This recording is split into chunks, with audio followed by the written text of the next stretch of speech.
دا خبره شوې ده چې دلته به په ملکن ډیویژن باندې کسټم نه وي. ملکن ډیویژن باندې به کسټم نه وي، د دې نه 50 کاله او نه 100 کاله او نه 80 کاله او نه 200 او 300 کاله.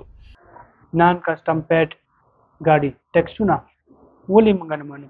ادغام چې کله کېدو هغه وخت دا خبره شوې ده چې د علاقې کې به ټیکس نه وي. سہولیات نشته. آفت زده علاقه د ملکن ډیویژن که وګورو هر طرف ته تباهیانې دي. کالونه تیر شو هغه د اوسه پورې فیضاله ونه شو. د کم خبرې به موږ فریاد کوو یار، بس د نان کسټم پیډ ګاډو ایشو راله. آئینی قانوني هیڅ حق نه جوړیږي حکومت پاکستان ته چې هغه په موږ باندې ټیکس لاګو کړي، انکم ټیکس لاګو کړي. نو که دلته موږ وګورو د کالان 6 کیلومتر روډ د هغه نه جوړېږي. 6 کیلومتره یې دلته ډېر مشران موجود دي، هغو دغه پیغام ورکړو چې موږ نه منو. موږ ولې منو؟ ولې منو بیالو چې سہولیات راشي. ایجوکیشن ته موږ وګورو، ایجوکیشن زموږ نشته. سړکونه زموږ بد حال دی. صحت مراکز ته موږ وګورو، پای کې د انجکشن په بهر ته وځو په پیسو والو. سړی په دې نه پوهېږي چې یاره دا اپریشن یې کېږي نو په سوات کې به خامخا اپریشن وي. السلام علیکم ګران کتونکو، عبدالله شیرین یو بیا ستاسو سره ستاسو په خدمت کې حاضر یم. امید در به ساتم چې تاسو ټول به په خیر خیریت سره او الله پاک نه مې دغه ارزو تمنا له کم مشکلات کم ستونزې چې مته رامخې دي الله پاک ته په خپل قدرتونو باندې حل کړي. نان کسټم پیډ ګاډي ټیکسونه ولې موږ نه منو؟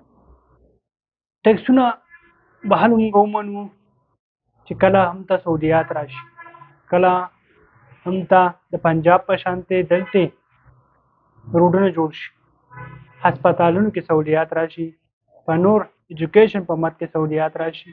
نو که دلته موږ وګورو د کالان 6 کیلومتر روډ د هغه نه جوړېږي. 6 کیلومتره یې خلک دا پیاده هم وهي نو په ګنټه کې وهي او هغه نه جوړېږي. هغې باندې سیاست کېږي. کال تیر شو، کال هغه د اوسه پورې نه جوړېږي. سہولیات نشته. آفت زده علاقه د ملکن ډیویژن که وګورو هر طرف ته تباهیانې دي. کالونه تیر شو هغې د اوسه پورې فیضاله ونه شو. د کم خبرې به موږ فریاد کوو یار، بس د نان کسټم پیډ ګاډو ایشو راله. ویلې کېږي چې کله ریاست او سټیټ دور و هغې وخت کې جنرال یحیی دغه اعلان کړی، دغه خبره شوې وه چې ملکن ډیویژن باندې به ټیکس نه لاګو کېږي. او هغه اوس بیا دوباره دغه ولولې وسوسې پیدا کېږي په خلکو کې، هم دغه یره طرحه ده چې بیا به دلته دغه کسټم دغې ګاډي به ضبط کېږي. خلک به مزاحمت کوي. ډېر خلک مو ولیدل، مختلف پارټیانو مشران راپاڅېدل په خپل سوشل میډیا دور نن سبا په سوشل میډیا پیجونو باندې خپل پیغام ورکړو، واضح کړو.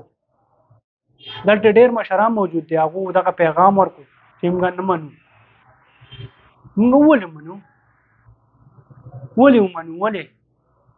منو بیالو چې سہولیات راشي.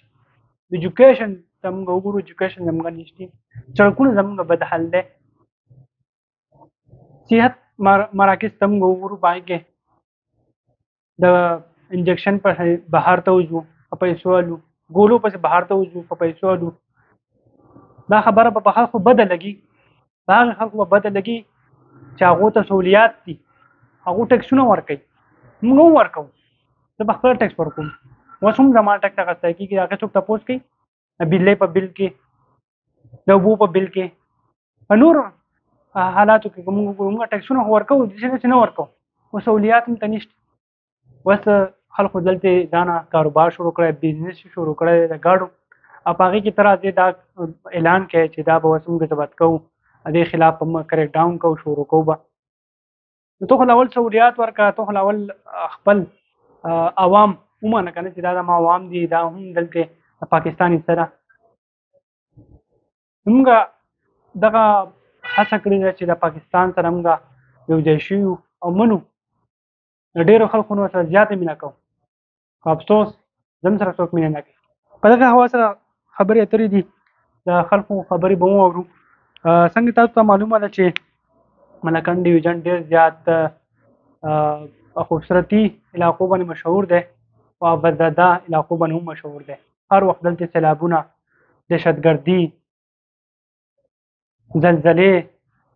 زلزلو د وختو دلته ځایونه هم موجود دي چې هغه د اوسه پورې نه دي افات شي. سړی اریان شي چا ته وجړو. خو خیر ویل کېږي تقریبا 4 لاکه نه سیوا ګاډي په ملکنډ ډیویژن کې موجود دي، نان کسټم پیډ ګاډي چې کوم. دا به ته څنګه ضبط کوې؟ دلته خلکو هم زحمت شروع کړی دی، د خلکو کاروبارونه دي، د خلکو بارګینونه دي. خلک ډېر زیات مایوسه دی. دې نور مایوسه کوه، دې له سهولیات ورکړه. 6 کیلومتر روډ ته نشي جوړولی او راځې په باندې ټیکسونه لګې. دا خو ناانصافي ده.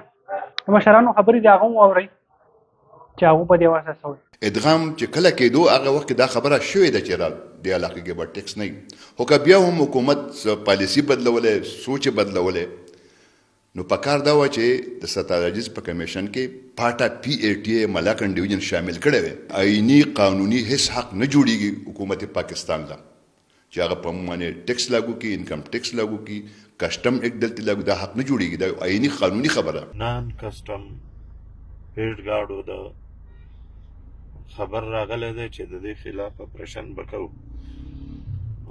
سړی په دې نه پوهېږي چې یاره دا اپریشن یې کېږي نو په سوات کې به خامخا اپریشن یا به په ځنګلو کېږي یا به په لارو کېږي یا به په ترهګري. دا د نان کسټم پیډ ګاډو خو واضحه خبره ده چې کله سواتو دا جدا ریاستو سټیټو دا د جنرال ایریا په وخت کې چې دی دا ضم کېدو، په هغه وخت کې دا خبره شوې ده. دا خبره شوې ده چې دلته به په ملکنډ ډیویژن باندې کسټم نه وي. ملکنډ ډیویژن باندې به کسټم نه وي. د دې نه 50 کاله نه 100 کاله نه 80 کاله او نه 200 او 300 کاله. که کلم د دې کوشش کېږي د نان کسټم پیډ ګاډو، نو موږ د دې مذمت هم کوو، موږ د دې خلاف چې دی به راپاڅو. او د خلک چې دی دا خو ګرانۍ ووال، سیلاب ووال، زلزلو ووال، د دې باوجود بیا هم نه مواب کوي. چې نه مواب کوي نو د سوات ټول ولس ته خواسته او اپیل کوم که په حقیقت کې دا خبره نو موږ هم بیا په رښتیا باندې راپاڅو او د دې خلاف چې دی څونه پورې مزاحمت یې هغه به موږ کوو.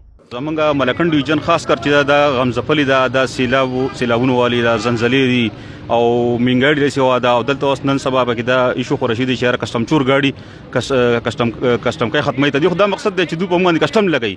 زموږ په علاقه کې انډسټریال نشته، بس هیڅ وفاقي حکومت ته زموږ دا مطالبه ده چې دلته کې موږ له مراعات راکړي، موږ له نور سره راکړي. مشرانو خبرې تاسو واورېدې. مزاحمت طرف ته خلک روان دي په سوشل میډیا باندې. نن سبا چونکې سوشل میډیا دور دی، هغوی دغه پیغام واضح ورکړو چې موږ ټیکس نه منو. دا کومه فیصله چې شوې دا دې پلیز پور واپس کړئ. او بل دا چې تاسو سهولیات راکړئ، به بالکل ټیکسونه درکوو، که هغه د هر مد په شکل وي. اوس موږ ټیکسونه ورکوو خو هغه څوک نه مني. او چونکې ویل کېږي چې نان کسټم پیډ ګاډو ته دغه لاره بنده کړېږي، بنده کړی شي، سهولیات غواړو. اخر دا علاقه هم د دهشتګردۍ، سیلاب، نه زلزلو، نه نورو داسې مسایلو، خاص کر د مهنګایي ښکار ده. زموږ ورسیز پاکستاني که تاسو وګورئ هغو په لکاو په 40 روپۍ دلته پاکستان ته رالیږي. هغې باندې هم د خلکو نظر نشته. نو پکار ده چې دې علاقې له وده ورکړی شي، دا هم د پاکستان حصه وګڼلی شي. نو بیا به موږ دلته هر نمونه خبره منو. او زموږ چونکې دغه سټیټ په وخت کې دغه اعلان شوی و، نو دغه پکار چې تاسو هم زموږ سره ګزاره وکړئ. زه عبدالله شریم په دې ټایم ستاسو نه اجازت غواړم. لوی الله په امان.